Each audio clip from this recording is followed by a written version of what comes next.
Hello and welcome to Leadership Within. I'm your host, Vanessa, and I'm joined by... Myself, TK. Hello. I kind of feel like there needs to be a drum roll when I kind of do that. Well, maybe I can add some audio effects. Maybe not this time. But yeah, as I progress in the learning curve of podcast editing, maybe sometime later. So today I really wanted to talk with you, TK, about something that's showing up for me in actually a course that I'm attending. Mm-hmm. And it wasn't part of the agenda, but it was this thing around, boredom, but also anger. So if I give you a tiny bit of context without boring you, so I'm in this training, and as part of it in this particular week, they are talking through and at you an awful lot. And it's kind of billed as like people being able to ask their questions. So like imagine like 10 people with their hands up, one person gets picked on and that, or gets picked. And then they then proceed to kind of coach the person through the process for about 20 minutes. And so I'm sitting there bored, frustrated, kind of thinking like, no, there's loads of questions that are out here that I really want to get surfaced. I didn't realize this was like a coaching opportunity. So I felt a bit miffed. And I don't think I was the only one, because you could see people kind of like on screen, like typing or doing other stuff or whatever. And of course, some people, of course, found it amazingly interesting. But at one point, one of the kind of co-leads said, so I think they picked up on it and they said, if you're bored, then just what is it that you are feeling? What are you feeling angry about that you feel that you can't express? And that made me wake up, because it's like, often I'll say, I won't always say I'm bored, but I mean, bored is definitely something that I have in the past said a lot. But the other one is I'm frustrated. And, it just really made me think, okay, so if I was really able to express it, and they went on to kind of express it for us, because they said, it may well be that you're sat here thinking, come on, cut to the chase. When are we going to, answer these other questions that are here? So they'd obviously picked up on it. Okay, and they quite skilled, yeah. Yeah, really skilled. But I felt like that was the learning that I needed to get from that session, because where it's got me is just thinking of all the situations where, for whatever reason, I feel I can't express something because it's got an emotion of anger or frustration attached to it.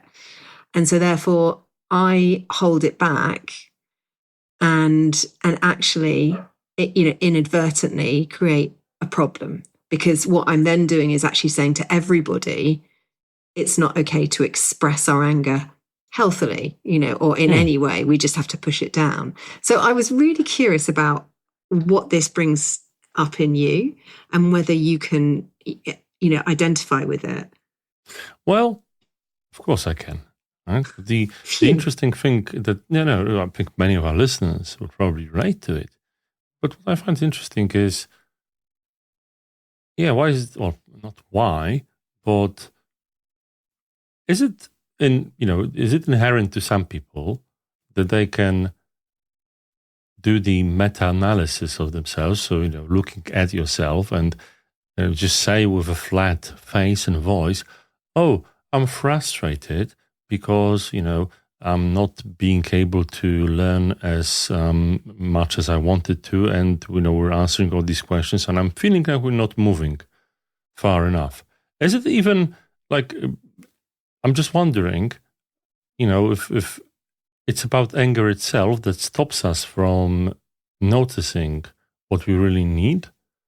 And I think, for me personally, the challenge is that when I am angry and tired and feeling, the lack of resources internally, energy and so on, I just feel it's difficult to hold the anger back. So a snarky, sarcastic, passive-aggressive remark may come out, so I prefer not to speak at all. I think that's I had really a situation common. recently that, there's a group. So I'm presenting to a group that I'm not that fond of, and a person in the group that I'm least fond of asks, "Oh, how can we help you? Is there anything that you're expecting of us?" And I think everyone in the room could probably hear my answer, not said out loud, which is, "Get out of my flipping way. Don't just just try not to get in the way." But I didn't say that. But I'm quite certain that most of the people got the impression I did. It's an example of, I wasn't in the best of, energy circumstances back in that particular room. And even though I said the politically correct thing, I don't think, I could hide my anger in this case. Yeah. It's So it's so best not to speak at all, but the question was to me, so I couldn't, right? yeah. No, I get it. I mean, I have a real difficulty with when I suppress Hmm. things within myself. So, I was on literally a call the other day, and I really felt that we were playing games. Do you know what I mean? Oh, yeah. We're really, just you want me to make you feel good, so therefore I know that you want that, and I Yeah. feel yucky about that because that's not my role.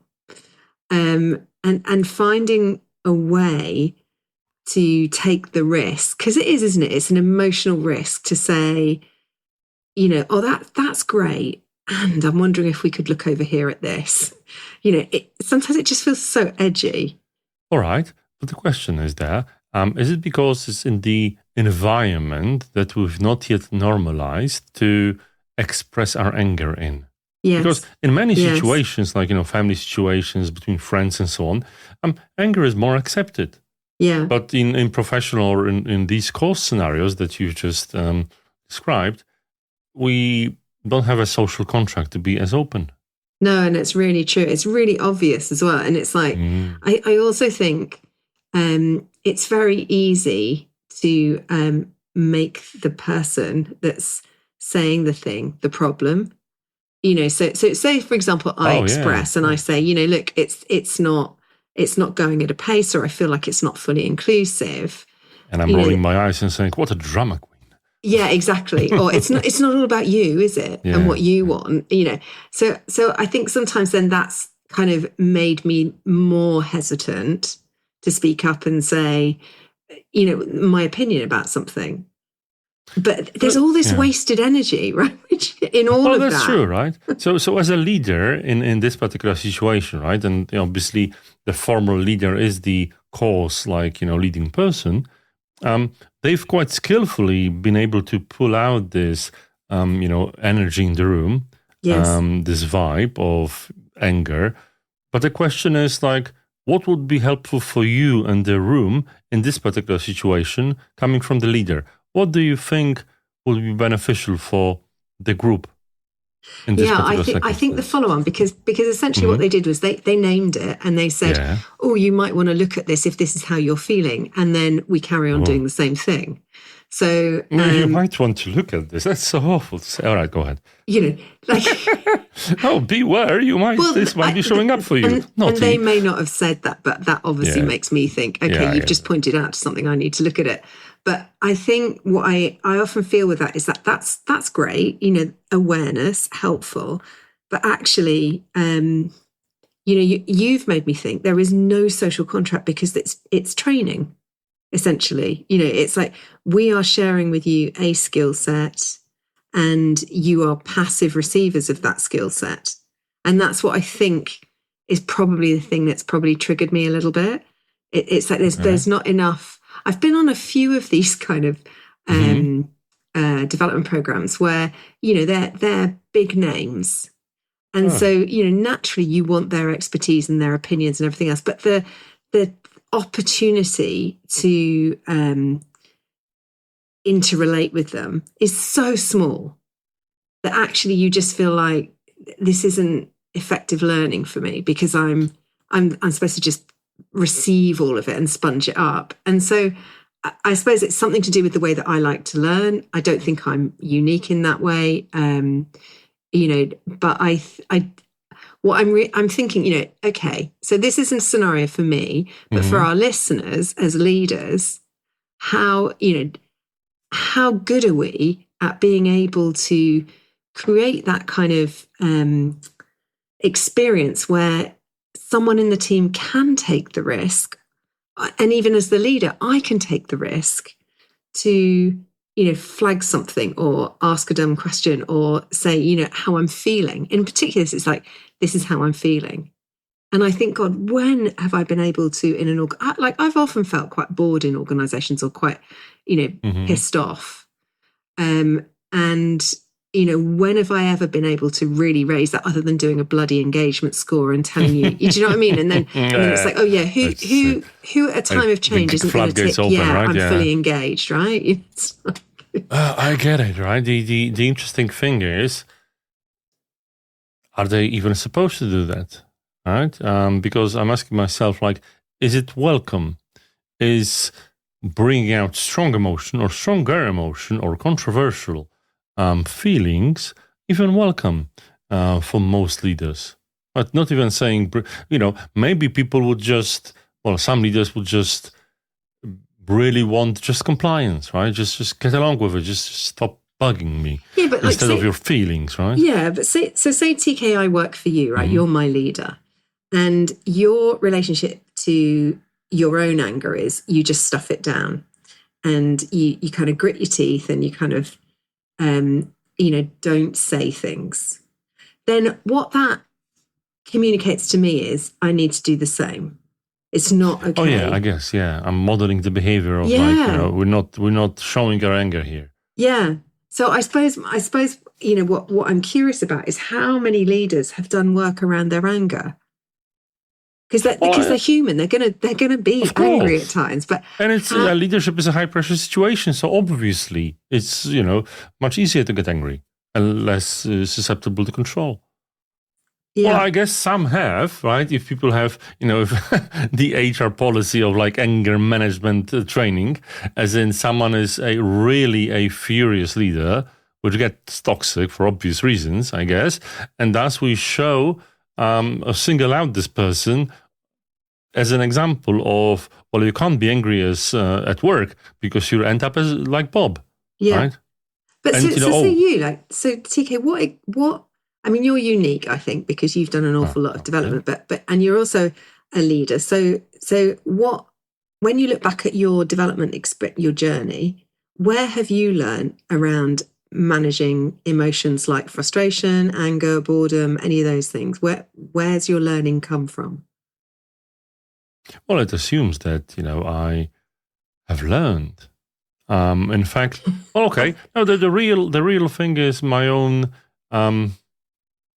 Well, the thing is, recently I had a situation when I was under high pressure, and I lashed out at someone. Essentially, what happens is, I've been talking about something. And this person basically said, well, why don't we do this?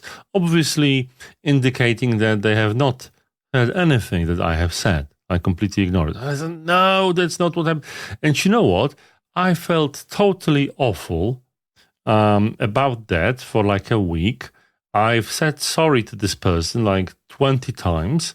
And now I'm being extremely patient with that person, even though, well, maybe they're overusing my patience towards them and being extra nice and so on. So for me, what I have learned is that I try to hold myself to a certain standard. And when that particular, let's call it out, I'm saying, it got down to physical violence or whatnot, but I was really disappointed with myself, right? I said, no, I hold myself to a higher standard. I'm not supposed to do that. This is a clear mistake.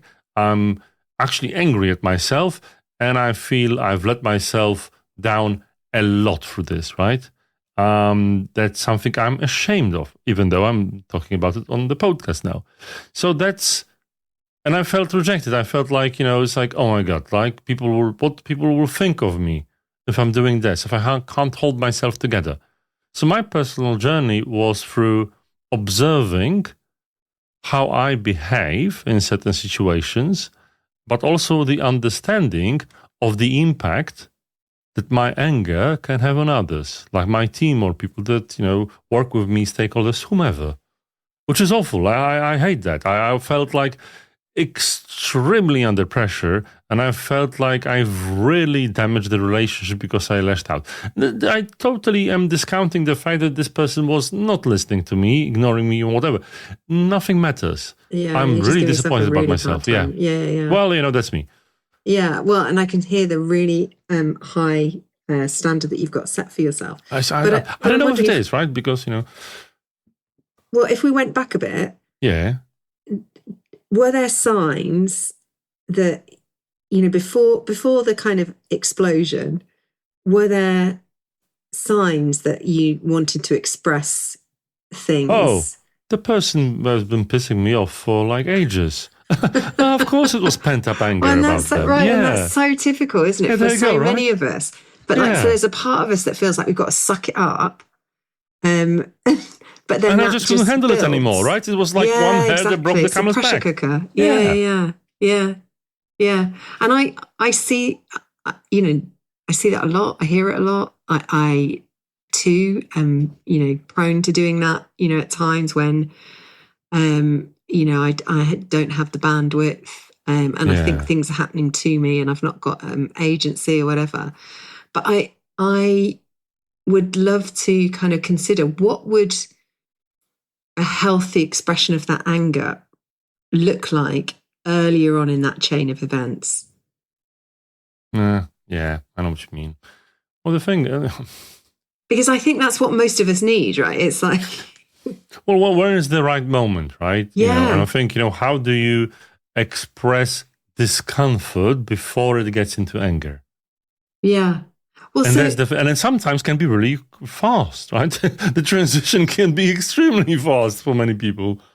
Well, so one of the things that I love about the work that the Conscious Leadership Group are doing is that when they go into a coaching arrangement with someone, they insist that as part of that, or this is my understanding of it, so don't quote me on it, but as part of the work with the coach, they're given tools to work with in terms of, monitoring.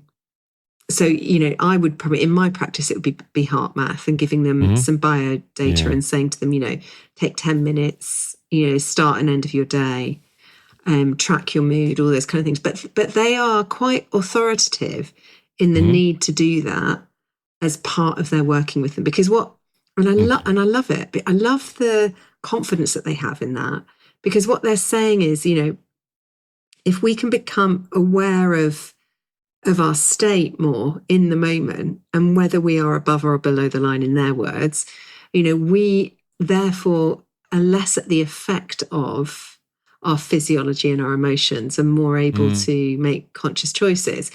And I think,